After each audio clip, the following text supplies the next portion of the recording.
Okay, chickpeas. Now if you're cooking chickpeas from dry like this, then you will need to boil them for somewhere between 1 and 2 hours, which is fine, but that kind of cook time can really leach a lot of nutrients from the chickpea.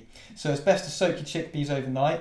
These have been soaking for around about 24 hours, which is ideal, but you need a minimum of about 8 to 10, which would be just fine. And if you don't want to use them all in the same batch, then you can keep them in the fridge soaking for up to 4 days. That's absolutely fine. Take little bits out of them whenever you want to cook them. When it comes to cooking your chickpeas, it's around about 3 cups of water for every 1 cup of chickpeas you use. Boil them on the stove, boil the water on the stove, add the chickpeas, turn the heat down and let them simmer for around about 45 minutes to an hour. And if you're unsure if they're done, just scoop some out and you should be able to crush into a paste quite nicely, quite easily.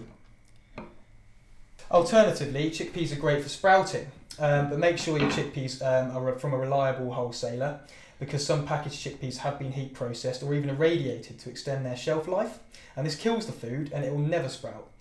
So not only is this true of chickpeas, but mung beans, any kind of pulses and grains you can find.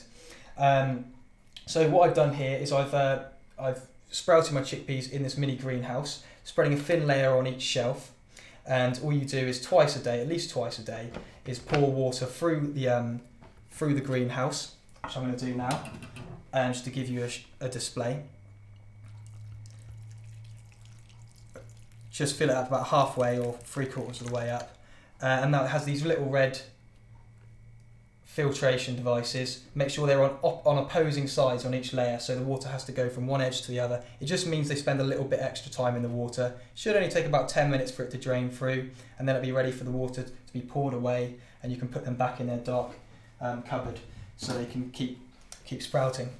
But these are just about ready to go, and you can put them on stir fries, spread them into salads, any old food and seasoning you can think of really, and they're fantastic for.